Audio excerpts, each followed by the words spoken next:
大家好，我叫潘韵，我在加拿大 Maximus 智能控制系统公司负责中国区业务。非常高兴今天有机会能在这里和大家分享交流，然后也感谢这个汉诺威中国来为我们提供这个分享的平台。今天我们邀请到了Maximus 智能控制系统我们的这个高级战略顾问 Tom Stein 博士。So Tom, would you like to introduce yourself and say hi to our Chinese customer and friends? Yeah, thanks, Yoon. Yes, my name is Tom Stein. I'm a veterinarian by training, as well as a PhD in epidemiology. I created for my PhD thesis the PigChamp software system that's been used around the world for many years. As well, I went on and created a company called MetaFarms to do web-based pig management software. I left MetaFarms, sold my part of it, and joined Maximus about 4 years ago to help lead the development of new software systems for pig management, as well as poultry and cattle. And with the idea that the future is really the linkage of software with hardware. So Maximus controls with Maximus software. 那么汤姆士坦博士呢，他是猪场数据的这个专家。那么他拥有呢明尼苏达大学的这个兽医学位以及临床流行病学的这个博士学位。那么他在80年代呢设计了 PigChamp 这个猪场管理软件。然后呢也是MetaFarm 的这个创始人之一。他在4年前呢加入了 Maximus 的团队，然后呢由他主导我们这个软件以及硬件的这个开发。他也是这个猪场管理和软件的这样的一个领导者。汤姆士坦博士呢曾经被美国猪农杂志评选为20世纪最有影响力的这个50人之一。然后他认为呢未来的这个趋势一定是将猪场的这个硬件和软件连接在一起，然后做成一个集成式的管理系统。那今天就由汤姆士坦博士来为我们分享这个猪场数据集成智能管理系统这方面的信息。Yes, and also a big hello from me and from Maximus to all of the Chinese pig producers that we've met who are friends and customers or soon to be customers, as well as the veterinarians that are watching and listening today for the webinar. 那么汤姆士坦博士呢也代表 Maximus 我们整个公司呢问我们的这个中国的客户以及朋友问好。那么汤姆士坦博士呢也曾多次到访过中国，和我们国内的这个猪业的这个生产者以及我们的这个兽医有过多次的深层的这样的一个交流。And today we're going to be talking about the how we're linking up the data, integrating the data from the controls, from the hardware with the pig production software to build our vision for the intelligent pig farm. 那我们今天想要谈论的主题呢，就是如何将我们猪场里的硬件上的这个数据，以及和我们的生产管理软件的这个数据以及管理的职能呢，把它连接起来。然后为我们的这个集成式的智能式的管理系统来做好这样的一个准备。So first, let me make sure everybody understands what we have in the Maximus hardware. It's the Maximus control, and this control is what runs the intelligent pig barns. So this would be for sow farms, for nurseries, for finishing, for wean to finish, poultry buildings, etc., etc. 那么首先呢，我们来看一下 Maximus 这个集成管理系统呢，它其实是分为2款产品2个部分。第一个是放在我们猪场内的这个控制系统，这个硬件来管理我们猪场内所有的设备，以及自动记录我们所有的这个环控以及生产信息，并且可以实时的看到我们这些所有的这个数据。所以说呢，它的这个功能是非常的这个强大。除了最基础的这个环控，它也可以管理我们各种生产类型的猪场，无论是母猪场、育肥场以及我们的这个其他物种，包括鸡场和牛场，都可以用我们这个 Maximus 控制器来管理我们的畜牧场的。So when you install this control, you're attaching it to, with using wires to attach it to the fans and the heaters, and the software, the embedded software runs those devices, including devices like a temperature probe in the medication cooler to manage the temperature of the medication cooler, or the semen refrigerator, same thing, and many others, which I'll mention in just a minute. 那么首先呢，我们用这台控制系统呢去管理猪场内所有的设备，无论是我们的环控设备啊、通风啊、水帘啊、进风窗啊，然后我们的料塔或者是我们这个鳃链，包括呢我们可以去管理我们这个精液以及药物的这个储存的这样的一个温度条件。然后当前我们在这个页面上看到的这个所有的功能呢，都能通过我们这个 Maximus 控制器呢来集成实现自动化的一个管理。So, for example, managing the ventilation, all the fans and the heating,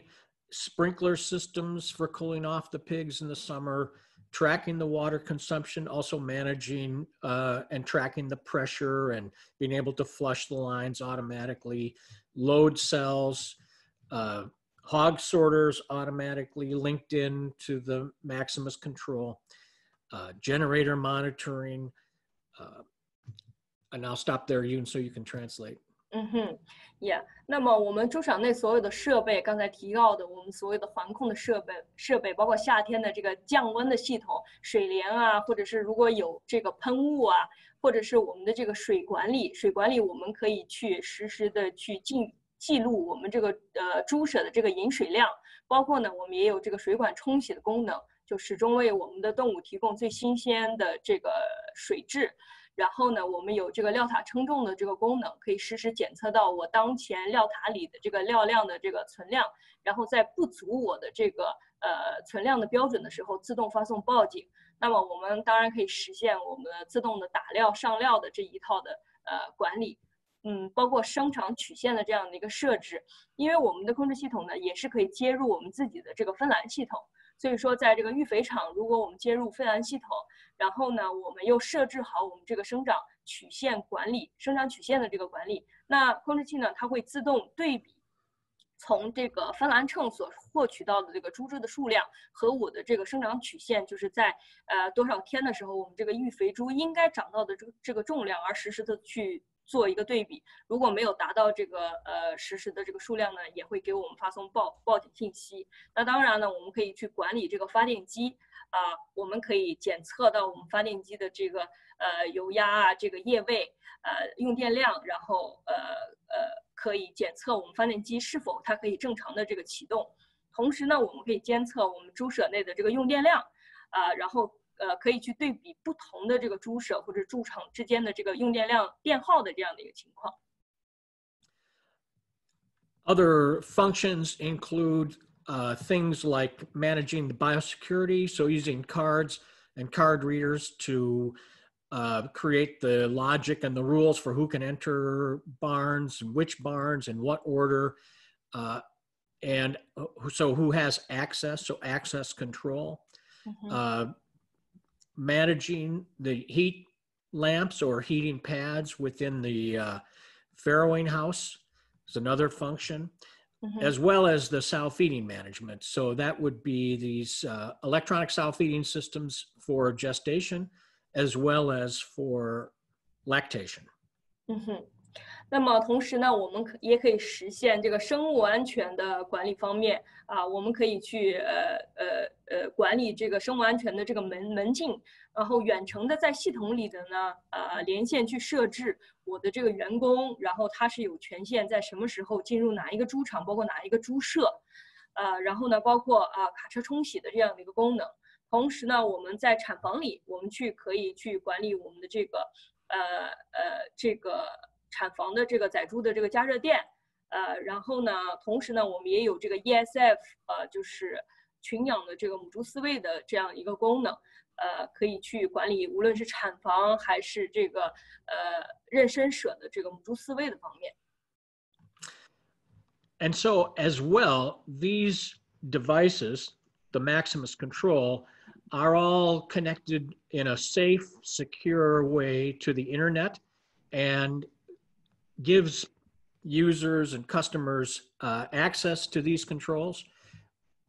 on their phones, their smartphones, tablet computers, or their desktop computers. So the internet access allows you to manage these controls,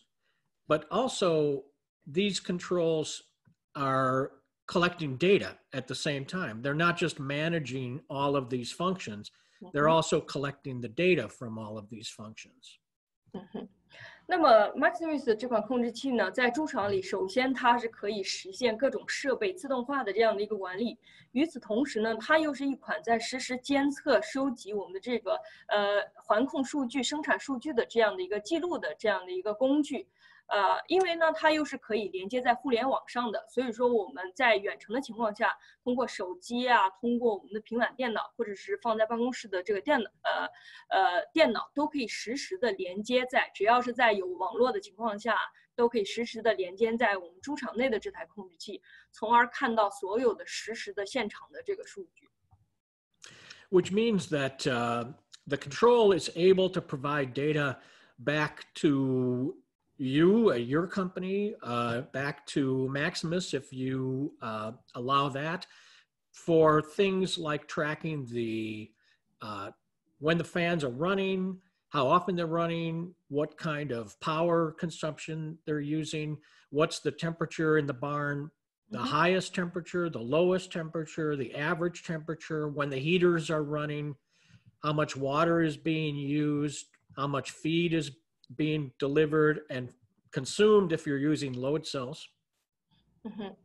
那么通过我们这个远程的接入到控制器呢，通过手机啊，通过这个办公室的电脑啊，我们看到的这个数据和界面都是跟我们在现场的看到，从控制器上看到是完全一样的，而且这个数据呢也是实时的。在远程的情况下呢，我们可以知道我们当前的猪舍内的这个温度，当前我们这个通风等级是在哪一个等级，我们可以去看到我们当前猪只的这个进水量是怎么样的一个情况，然后它采食量是怎么样的情况，所有的我们 Maximus 在猪场本身可以管理到、可以记录到的数据呢，我们都可以通过远程的实时的去看到这些所有的数据。Including things like collecting the hog weights from the automatic sorters, and the feed for each individual sow, both in lactation and in gestation, how many times a day they're eating, how many kilograms of feed they're eating, whether or not they're eating, the temperatures for the medication coolers, for the semen refrigerators, et cetera, et cetera. 那么同时呢，我们可以看到，或者是我们可以控制的这个功能和数据呢，也包括如果使用了Maximus 连接了我们的这个分栏的系统，我们可以实时的看到这个猪只的体重、育肥猪的体重，然后如果用 Maximus 控制了ESF 母猪饲喂的这个电子饲喂系统的话，我们可以知道那哪一只猪只它没有进食，然后它今天的这个采食量有没有达到它应该达到的这样的一个标准。所以说所有的数据呢，我们都是可以远程的接入到，然后看到，也可以以报告的这样的形式发送，在指定的时间发送到指定的人。And so when you use the embedded software inside the control, and you set up all of these functions like the set points, and that's when the sprinklers come on and off. These then run the barn intelligently and automatically,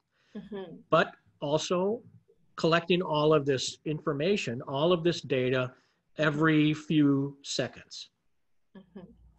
那我们这个智能的控制器呢，根据我们设置的这个参数，它首先是可以自动去管理我们猪场的所有的硬件，然后呢，更是实时的收集我们现场所有的数据，然后使我们能够远程的去看到，然后也有大量的这个报警的参数啊，可以在没有达到我们的这个标准的情况下通知我们。So we'll go ahead and talk about what can you do with this data that's an added value to what the Maximus control can do to run the barns. 那么刚才呢，我们介绍了 Maximus 控制系统它所有的功能，然后以及它可以实现的这些功能。然后下面呢，我们会去讨论一下，为什么猪场现在的这个阶段性的猪场，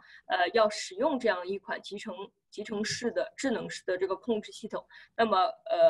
控制系统它的价值在哪里？包括它所发送的这个数据集成实时的数据，它的价值在哪里？ And here's a Maximus control set up for a sow farm in Canada where they have the electronic sow feeding for gestation and lactation, as well as the individual heat lamp, heat pad management for the farrowing house. 那我们当前展现的这个照片呢，就是我们现场的这样的一个照片。当前的这个用户呢，他是用 Maximus 这套系统来管理他们这个母猪场的各个方面，然后妊娠产房，包括产房的这个ESF 4位的系统，然后包括我们的这个加热垫等各种功能。But for a nursery or a finishing, a tunnel ventilated barn, typically you would just need one of these controls. 因为这个用户呢，他是一个这个母猪场，所以说他用到很多我们这个不同的主机去管理这个各个方面。如果只是一个保育舍或者是我们的一个育肥场呢，可能一台主机就足够了，因为我们一台这个控制器带屏幕的主机呢，是可以管理10间猪舍。And this just shows that with the screen, somebody in the barn can interact with the control individually, or they can use their phone. OK， 那么这张图片呢，也是展示我们在现场使用的这样的一个情况。因为 Maximus 它是有自带一个触摸的彩色的一个大屏，所以使用起来呢是非常的这个简单，然后学习起来呢也是非常的这个快捷。那么它提供了一种非常就是自然，然后简单的这个就是人机相互操作的这样的一种方式，所以缩短了这个员工学习的时间，让他很容易上手，然后以最快的速度去接手我们猪场的管理工作。So all the data is available coming from these controls. 那么我们刚才也介绍到了 ，Maximus 是一款可以联网的这个控制器啊，它自己本身就具有联网功能，所以说不需要借助任何的这个平台或者是软件。当我们用手机或者是这个电脑去访问的时候，我们其实是访问放在我们猪场内的那台控制器本身。We call it a brain in the barn. So the brain in the barn is the Maximus control, but also linked into the database in the cloud, secure, safe, encrypted, providing data back to be linked with the production management software. 那么我们称之为 Maximus 为猪场中的大脑，因为它不光是一个自动化的这个管理的工具，它同时呢还是监测我们所有的生产数据和防控数据的这样的一个工具。它更是一个可以通过远程的方式实时看到这些数据的这样一个集成式的智能控制平台。如果我们使用了 Maximus 的这个硬件这个产品，就是控制器，以及我们的生产管理软件，因为 Maximus 还有一款生产管理软件是可以覆盖我们整个的这个猪场的这个各种生产场景。如果我们使用了这2款产品在一起呢，这些数据就可以汇聚在一起，然后生成一个更深层次的这样的一个管理报告。那么控制器本身呢，它其实就是可以实现自动控制、收集数据以及传递信息的这样的一个过程了。And this is our vision, which we are executing on, and we've completed. That the idea is the intelligent pig farm, which includes the brains in the barns, Mm-hmm. also linked in with the brain in your hand. So that's a tablet, a phone, the screen on the control, and the brain in the office. And that's the latest piece of this vision that we've completed, where it's the management software. So tracking the sows and tracking the pigs in nursery and finish, and the movements and sales and feed, the employees, health, et cetera, et cetera. 那我们所设计这个整体管理系统的这样的一个理念呢，就是说，首先安装在猪场的这个智能控制器，它可以实现所有的这个管理功能，以及数据的自动收集功能、远程接入的功能。那么我们也可以通过手机啊，所有的移动终端去实时的接入、看到以及接收报告。那与此同时，更深的一个层次就是结合我们的这个生产管理软件。那么我们可以在办公室里远程的管理我们猪场的各个方面，包括我们母猪的这个管理，保育育肥场的这个管理，包括我们的这个转群销售饲喂，然后这个健康疾病的追踪，以及员工管理的各个方面，把所有的这个软件和硬件的管理，以及数据连接在一起，形成一个智能高效的猪场管理。And so we have our own value-added analysis, monitoring reports, comparison reports, also warnings and alarms. We have our own, but provided to you as customers. But also we can send the data to you in using modern web services interface, API, JSON data format or XML or CSV. Yeah. 那么所有这个控制系统它可以记录到的这个数据呢，如果您是我们这个生产管理软件的这个使用者，像我们北美很多的这个用户呢，他既使用我们的控制器硬件去管理猪场收集信息，同时呢，他也使用我们的这个生产管理软件，然后去管理日常生产的各个方面。然后这个生产管理软件呢，它可能包括母猪的这个产仔的情况、体况以及各个方面。如果您是这2者的这个用户呢，那这个数据很自然的它就会结合在一起，然后我们的这个用户呢就会得到一个非常整合的一个深层次的这个报告和数据。那这样呢是一个把软件和硬件连接到一起的这样的一个方式。但是在国内呢，我们很多的这个大型的猪体呢，他们都拥有自己的这个物联网平台，所以说我们 Maximus 可以做的这样的一个服务和功能呢，就是说由控制器本身呢自动推送数据到我们客户的这个物联网的平台。那么我们的这个物联网平台呢，它会集成的把这些所有的数据收集和记录一起这2种方式都是可以把我们的数据硬件和软件的数据相结合的方式。So let me just now give you an overview of what we call our software product line. Yeah. So in the controls, I already talked about that inside the control, we have the embedded software, which is for the logic and the setup and running the barns. 那么这张页面呢，就像我们展示我们刚才所讲到的这个智能管理系统的这个整个的一个产品线。首先，我们有放在这个猪场的智能控制系统那么它也是内嵌自己的这样的一套逻辑以及管理程序，然后我们可以自动的去控制设备以及建立所有的这个规则和标准，比如说生物安全。比如说我这个饮水进料的一个曲线，或者是生长的这个曲线，都可以通过控制器来设置。As well, we have a software that we call the Enterprise, which is for when you have more than one control, and most customers have more than one control, meaning more than one site, right? So it might be multiple sow farms, could be many nurseries, many finishing barns, many wean to finished barns. 那么每一台 Maximus 控制系统呢，它都可以生成自己的这个报告然后以 Excel 或者是表格的形式，或者是 PDF 形式发给我们的这个用邮件的形式发给我们的这个管理者。但是现在越来越多的这个猪场集团呢，它其实是在全国各地都有自己的这个猪场。那比如说如果一个猪场集团它想要把所有的这个猪场的分开的这个报告而汇总在一起。这样的话就会用到我们的这个企业版的这个软件，它是一个非常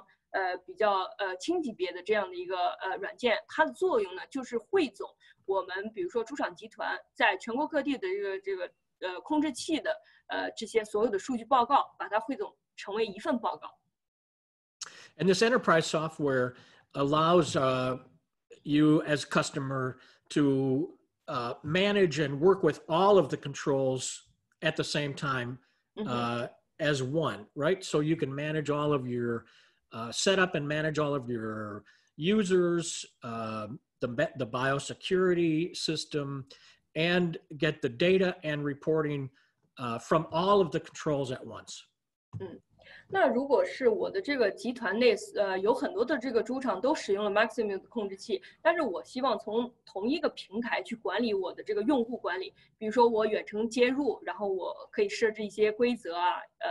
有哪些的这个员工或者是有权限接入到我们这个远程接入这个控制系统，包括我的生物安全的管理，我要为它设定一定的准则哪些员工有哪些权限进入到哪个猪场哪个猪舍，那其实我是可以使用这个企业版的这个软件来集成的去管理和改变这些规则。那么更重要的是，它可以集成不同的这个猪场，把这个报告集成在一起。比如说，我可以把不同猪场的这个温度信息放在一起去比较，然后进食量放在一起去比较。And for hog production, for pig production, we have the Maximus sow system, which includes the software for all of the setup and the reports, and the mobile app, which you can use on your phone or a tablet for collecting and entering the data right on the farms. 那么除了这个控制系统呢，我们还有这个猪场生产管理软件，可以用于母猪场的管理，可以用于育肥场的这个管理。那里面是包含了各种不同生产场景的这样的一个日常管理功能，包括我们比如说我们的这个产崽的这个记录，然后胎次的这个记录，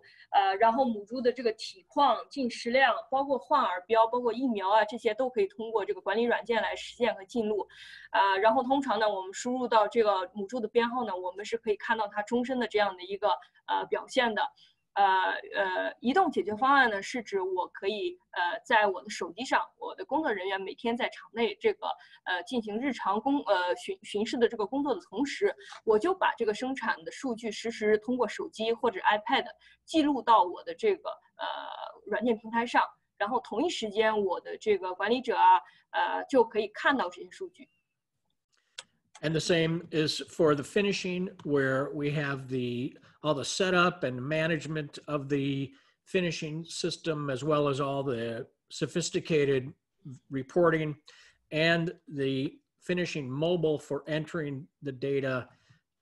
at the farms. 那么对于育肥场呢，我们也有相应的这个管理软件可以去实现每天日常生产记录的这样一个录入，同时呢可以实现一个报告的自动化，然后呈现一个更深层次的这个分析的报告，自动发送给或者是展现给我们的这个管理者方面。And you can use our SAO mobile, the mobile application on a phone or a tablet, and the same with the finishing. And we can send that data to you if you wanted to get the data into your own system, plus use our finishing and SAO software for all the value-added reporting. 那么我们使用这个生产管理软件呢，除了在这个软件平台本身呢，我们也可以看到各个的数据这些数据呢也可以发送给您指定的这样的一个地方或者是方式。As well, you can use our value-added reporting from the SAO system and the finishing system, and we can send the data to you from those software systems so that you can use it for your own internal systems. 那么我们管理软件本身呢是有很多的这个报告的这个分析对比。那么如果咱们想要这些所有的生产数据，然后自己去做一些报告和对比呢，那从这个生产管理软件里面，我们也可以把这个数据自动的发送到您自己的这个平台上，然后以供您去做一个更深层次的对比和分析。And so, if you have many barns with Maximus controls, you would use our enterprise software to manage the users and biosecurity, create these roll-up reports, which would be from all of the sites in a single report. 那么如果我们有在全国各地有处在不同地方的这样的一个猪场，而且这些猪场都是由 Maximus 控制器来管理的，那么我们就可能会用到我们这个企业版的这个软件，然后它可以实现管理所有的控制器的用户，就是远程接入的这样的一个权限，包括管理的这个警报的设置。因为在 Maximus 里面，我们可以设置我们可以有大量的警报参数的这样的一个设置然后呢，我们可以管理所有的生物安全的规则然后门禁的这个权限。更重要的呢，就是把这个所有的报告汇总在一起，整合所有的控制器的数据在一份报告当中。And right now, I want to focus on the last line here, integrated reports. So some examples of how we're linking the data from the controls with the pig production data from the SAO and finishing software. 那么下面呢，今天也是我们这个整个这个介绍分享的这样的一个主题呢，就是说把我们硬件上的这个数据和软件生产管理软件的数据把它完全连接在一起。And so let's just look at the integration using the control and the enterprise software and the SAO and finishing. We'll start with the SAO software. 那么我们接下来就会介绍我们这样的几个案例，就是说我们把所有的硬件的数据以及和软件数据的结合，可以生成怎么样的一个报告或者是数据的这样的一个对比。Here's an example of an analysis that one of our pig producers asked for. So we created these reports. This is maybe 20,000 sow system, but what they were interested in, what they were seeing in the barns, they were wondering if there was a relationship between the temperature of the barn, these are the sow barns, and the conception rate. They were thinking that maybe the conception rate was affected by the temperature. 那么当前我们展现的就是我们实际用户的这样的一个样例他是我们这个控制器的这个用户，同时也使用我们的生产管理软件。那么他要求我们为他做一个数据分析以及报告，根据他的要求，自动生成的这样的一个对比报告，就是猪舍内的这个温度和生育率之间的这样的一个关系。And so here, what you can see. This scale is the conception rate, the fertility percentage. And this scale On the right is the temperature in centigrade. And so here, the data for the temperature, which is this line, is coming from the control automatically. And this bar is the conception rate coming from the pig production software called Maximus Sow. OK，那么这个图表上我们展示的，首先我们有一个橘黄色的这样的一个曲线，它展示的就是猪舍内的这样的一个温度，而这个数据的形成呢，是通过 Maximus 控制器它自动实时记录，然后生成的这样的一个温度曲线。然后蓝色的这个柱状图呢，它其实是收孕率的这样的一个柱状图。然后这个数据呢，是来自我们的这个猪场管理软件的这样的一个猪场人员的记录。And these at the bottom, each period is a month. OK， 那像我们可以看到这个最横线的这个数字，从1到8的这个数字呢，是代表它的这个时间就是1个月的这样的一个时间。And yes, you can see that there is a relationship at this system between conception rate goes down as the barn temperature went down. 那么我们可以从这个报告或者是图表里，我们就很容易的看到我们的这个这样的一个影响。当我们这个猪舍内这个温度对繁殖的性能的这样的一个影响。当我们的这个房间猪舍内的这个温度很低的时候，那我们的受孕率也变得非常低。所以说，无论是温度是过高或者是过低，对我们繁殖的性能都有非常大的这个影响。And so, really, the important point here is that this was not a big project to put this analysis together. Push of a button. Yeah. 在这里我们想要强调的是，得到这样的一个对比，这样的一个数据的这个图形呢，其实是非常简单的一件事情。如果咱们用户使用了 Maximus 控制系统以及生产管理软件呢，那只要是按到一个按键的话，这个对比的图形它就会自动的生成，而且是使用我们实时的这样的一个数据，真实的这个数据，我们猪场的数据来展现比如说我们猪舍内的温度和受孕率的这样的一个关系。And in this example, the same customer was interested in looking at the relationship between the temperature in the barn, the feed intake of the sows, and the level of abortions. 那么这个用户呢，同时他又做了另外一个报告分析，那就是我的这个猪只的采食量和舍内的这个温度以及流产数量的这样的一个对比分析。Yeah, in this case, the scale here, this is the temperature in centigrade. The scale here is the sow feed in kilograms. The period is a month. The blue bar is the feed. The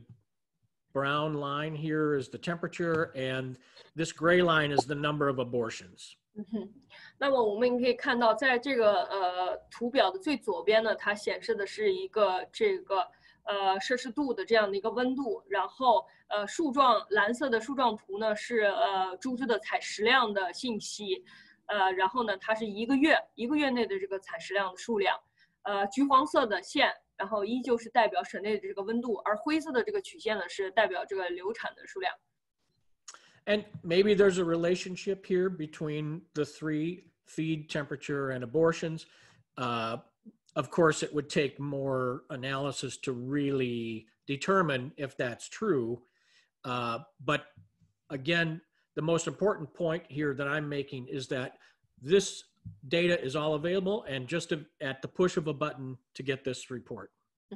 当然我们在拿到这样的一个信息之后，我们会去做一个更深层次的这个分析，比如说我们这个流产的数量的这个确切性以及它的原因是什么。但是在这里向大家展现的就是我们是多么就是做这样的一个数据的对比，实时数据的一个对比是非常简单，不耗时间，然后通过我们所平时收集到的这个数据就可以为我们展现这样的一个报告。Now let me switch over to looking at some examples from the finishing, the way that we can link the data from the controls with the data coming from the finishing barns, whether they're finishing groups or nursery groups or wean to finish.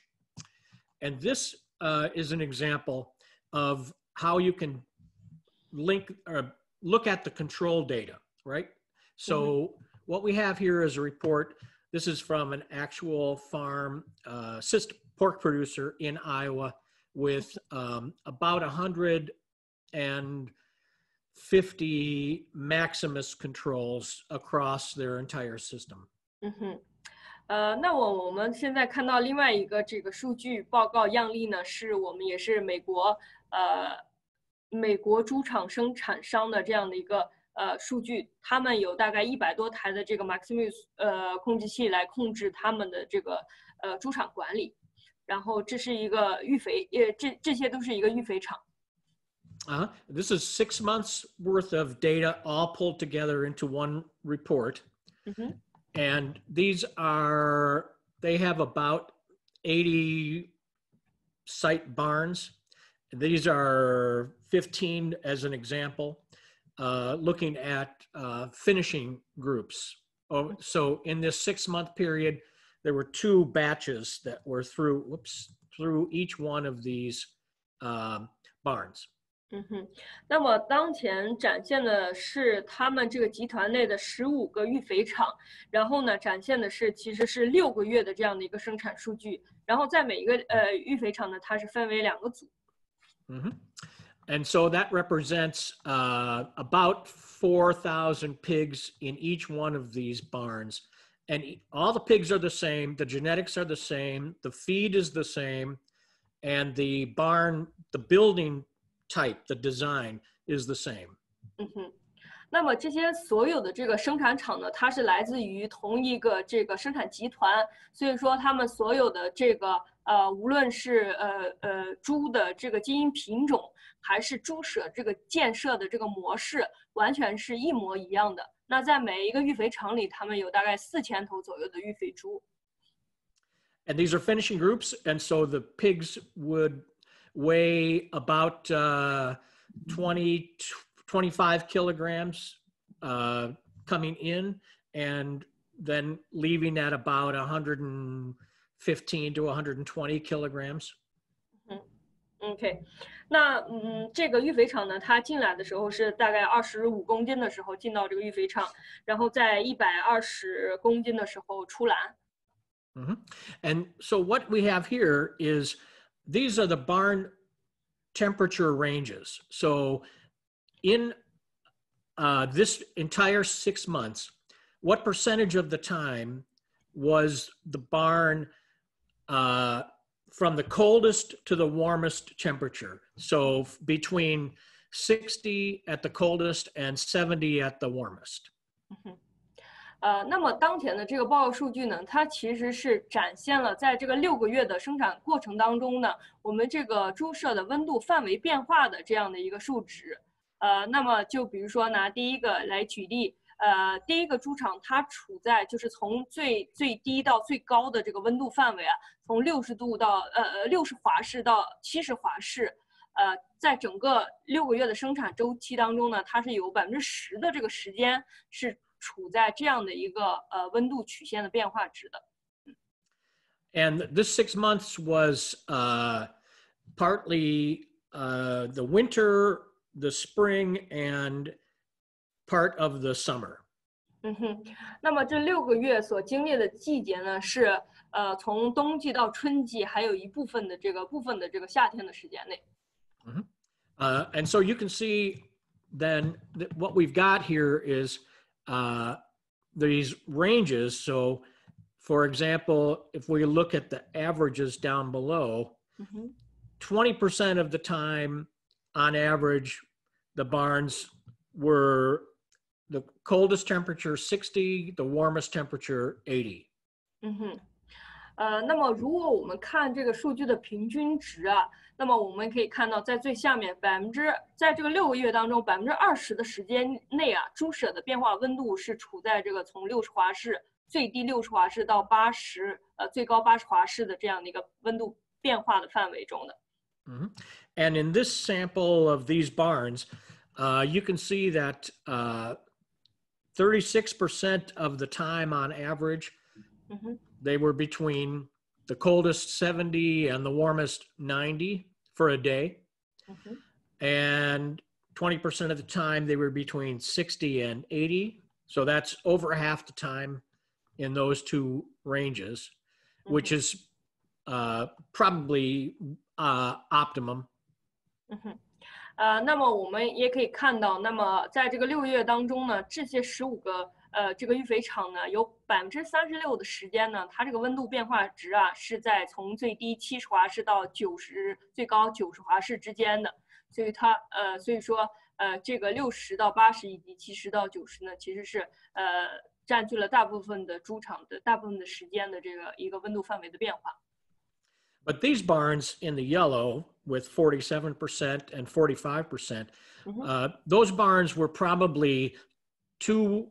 hot for, on average, for the finishing pigs.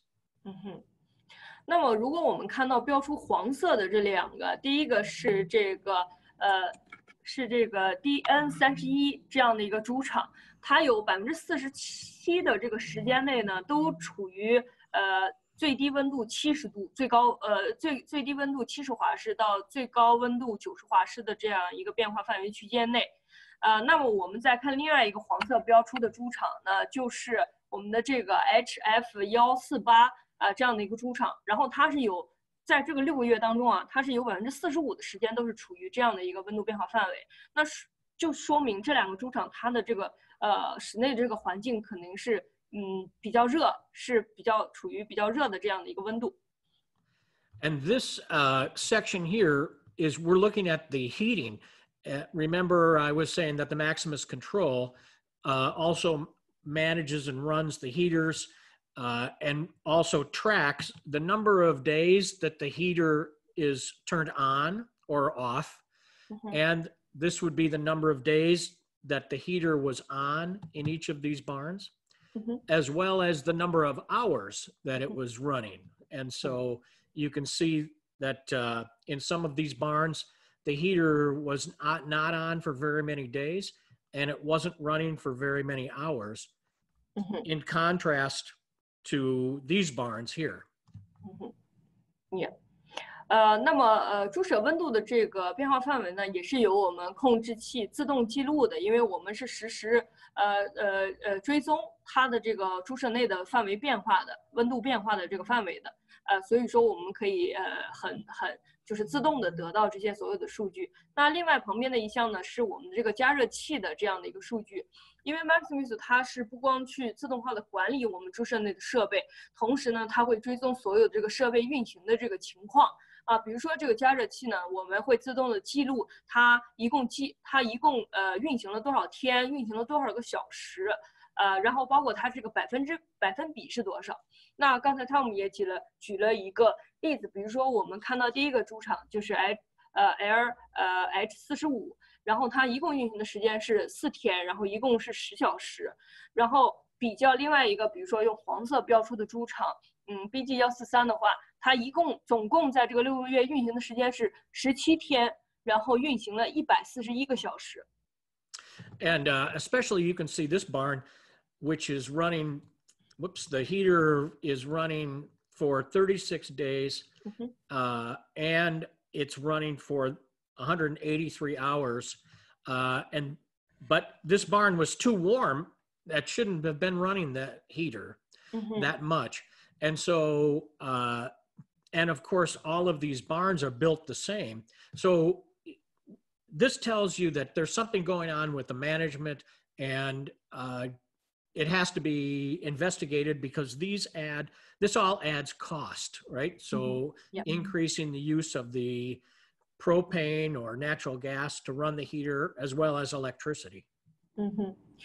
那么刚才我们也已经提到，这些所有的这15个这个猪场呢，它的这个生产方式、管理方式、猪只的基因品种，包括猪舍的建设是完全一模一样的。所以说，根据这样的一个汇总数据呢，我们可以一眼就看到，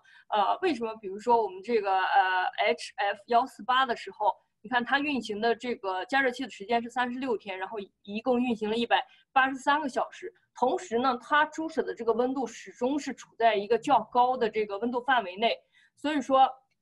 我们可以一眼可以看到，就是说这个猪场它可能有一些管理方面会需要我们重新去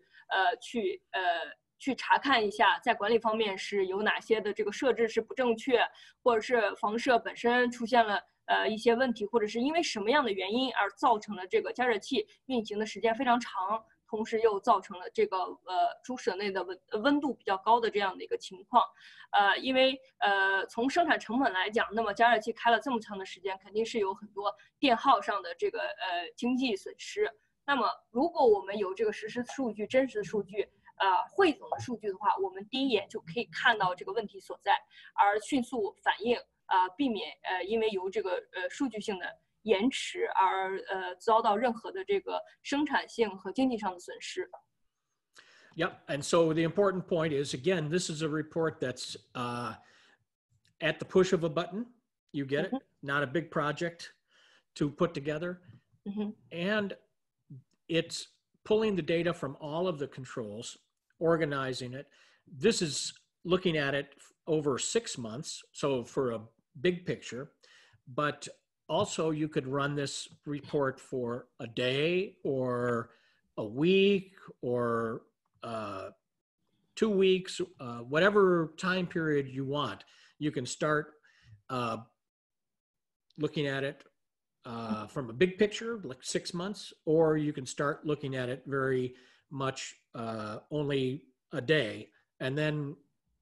zoom out to a month to 6 months. 那么这就是刚才我们说到的，如何我们为什么要把我们这个硬件和软件结合在一起，然后把他们的数据结合在一起，来为我们的这个生产者，我们的这个猪企集团来提供一个有力的这样的一个工具。我们可以在第一时间发现到这个问题，然后这个报告呢，它是一个6个月的这个生产数据的这样的一个报告的汇总。但是呢，其实我们这个报告呢，我们是可以每天都查看，每天自动生成，每天自动接收到的这样的一个报告。在每一天生产的过程当中，我就会实时的去查看我生产数据的各个方面，然后当发现问题的时候，当下就立即反应，然后呢，为我们的整个这个高效的生产，来起到一个非常良好的这个管理作用。And same type of a report, only this time what we're looking at is we're looking at 6 nursery barns, 5 batches of nursery pigs in this 6-month period. And these would be pigs arriving at 7 kilograms and leaving at 22 kilograms. Okay. 那么下面呢，我们这个报告呢是由这个6个保育场，然后所生成的这个数据报告，同样的也是猪舍温度范围的这样的一个数据报告。那么我们会去对比6个不同的保育场。Yep, and in this case, we definitely want the nurseries to run warmer than the finishing barns. Yeah. And you can see that they do 30%, 31% of the time, these barns are running in a range where the coldest is 80 degrees and the warmest is 90 degrees. 那么我们在这个保育舍的温度设置值呢，肯定是要比育肥场是要高的。所以说，通过这个数据呢，我们可以看到这个平均有31%的这个保育舍，它的这个温度范围变化范围呢，都是在华氏80度到90度的这样的一个范围。And you can see this is 26 plus 6 is 32 plus 31. So we're at 63, 73, 76%. So 76% of the time, these barns are running warm to where you would want them to be. Yeah. Yep. 那么我们可以看到，如果我们把底下这个平均值来相加的话，那有76%的这个时间呢，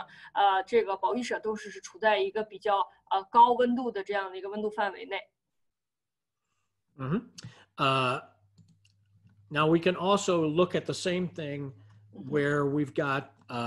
these temperature ranges and also how many days and how many hours the heater is running. And in this case, you can see that there are big differences between these nurseries, where one of the nurseries here is running 1,502 hours compared to the one here that's running 351 hours. Yeah. 同样的，也是一个对比这个猪舍温度范围以及我们的加热器运行时间的这样的一个报告，和刚才的这个育肥舍是一样的。我们通过这个报告可以看出，这个不同的这个保育场之间，它的这个加热器的运行时间有着巨大的这个差别。比如说这个倒数第2个这个保育场，然后它的这个运行的加热器运行天数91天，一共是1502个小时。那对比第一个场的这个数据，300多个小时的话，那这里面的区别其实是非常大的。Right, and so this is for all 5 batches for over a period of time of 6 months. And so just as a simple way of thinking about it, you can divide this by 5 and it would give you a ballpark estimate of how many runtime hours of the heater for each batch. But of course, we could run the report and look at it for each batch if we wanted to. 那当前这个报告汇总的是就是6个月时间内5个批次这样的一个数据那当然呢，我们也可以实时的每一个批次去生成这样的一个报告数据，去查看我们当前这些所有的加热器的运行时间以及猪舍温度范围变化的这样的一个报告。Now the thing about this is these barns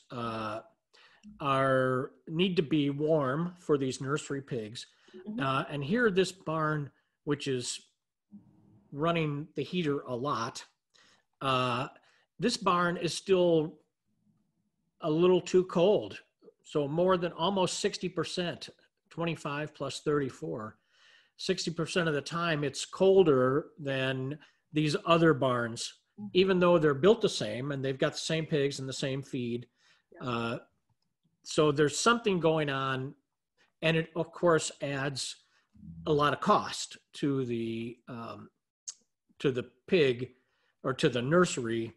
for this extra heat.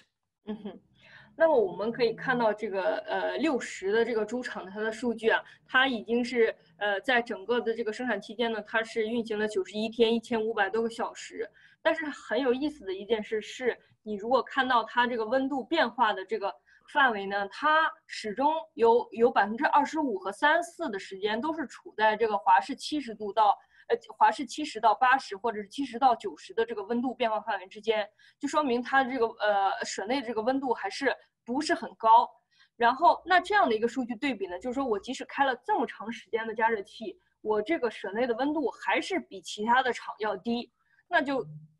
要引起我们这个管理者的重视了。那是不是有什么地方，因为这些所有的猪舍建设或者是这个猪只或者是进料，它是完全一模一样的。那我们的管理者就应该去查看一下，比如说是不是有漏风的情况，或者是管理方面的一些问题，而导致我即使运行了这么长时间的加热器，我的猪舍温度依旧比别的厂要低。And so we will end this webinar by looking at the whoops, sorry about that. By looking at the really the complete realization of our vision with being able to integrate the pig production information with the control data, the data coming from the barn. And in this case, we're looking at the performance of the pigs and the cost of production by the amount of time the heaters ran in each one of these, for each one of these nursery groups. 那么我们今天介绍分享的最后一部分呢，就是看对比一下我们这个整个这个猪场管理数据，将我们的这个控制器的硬件的数据以及生产管理软件的这个数据结合起来所生成的这样的一个报告，加热器运行的时间和生产结果以及生产成本的这样的一个对比报告。Yeah, and so remember I said if you divide these by 5, then you'll see the number on average for an individual group. So an individual group might be 100 or 150 hours of heater runtime or 200 hours. And that's what this report shows is these are groups, these are batches. And I think there were maybe 15 or 16 batches in each one of these columns. And we're looking at the heater runtime on average for these batches of pigs. So there were some where they ran it for less than 100 hours for those groups of nursery pigs in this column here, compared to more than 300 hours for the batches, the groups that are in this column. 那我们刚才看到那个保育舍的这个数据呢，它是5个批次的这个整体的这样的一个加热器的运行时间。那么我们如果用比如说刚才的一个运行754个小时的这样的一个数据去除以5的话，我们就可以得到每一个批次它平均开加热器的这个小时是多少。那么大概可能是在115到200之间的这样的一个小时数。那么这个结果我们可以看到最上面的一行，这个100到150，150到200，这样的就是说我不同的这个猪场或者是这个数据分布在这样的一个加热器运行时间的报告数据。And so we're looking at the performance. So the pigs, the weight in and the weight out, and how many days on feed they for the batches that had run times of more than 300 hours for the heater. 那么就是我们下面呢有这个转入的这个重量，转出的重量，包括采食的这个天数，而根据这个加热器运行的时间分成了不同的这个组。那最左边的是加热器运行的时间小于100个小时的，那最右边的是加热器运行的时间大于300个小时的，然后我们再具体去看它的这个所有的重量然后采食的天数采食量的这样的一个数据。Right, and also average daily gain, mortality, and feed conversion. So the main economic performance indicators. 那么其他包括所有的我们这个死亡率的数据，平均日增重，然后包括饲料转化率的这样的一个数据，我们都可以给它放在一起，然后去进行对比。Right, and this is also then looking at the cost per pig. So the cost of the propane, gas, and electricity to run those heaters is included in this category called other. And you can see the difference when they run the heater less, fewer hours, less cost, more hours, more cost. And overall, almost a $3.50 increase in cost per pig through the nursery based on these heater run times. 那第一个部分呢，刚才我们介绍的就是说，我们根据这个加热器的运行时间呢，然后去查看它的这个生产结果、生产性能结果的这样的一个数据。然后下面呢，我们还去对比我们这个生产成本之间的。那比如说在第一个小于加热器运行时间小于100个小时的时候，它整个的这个生产成本的这个支出呢是在这个63.7块左右。那如果去对比这个大于300个小时呢，那就是涨到了67.1毛4。那这个就是我们生产成本之间的这样的一个差别。然后这些所有的数据呢是可以自动的去汇总的，它有很多生产成本有很多不同的这个，包括饲料啊，包括这个断奶猪的这个生产成本啊，然后固定的支出啊，然后我们刚才说的这个加热器的运行时间就是属于其他这个项里面能源方面的，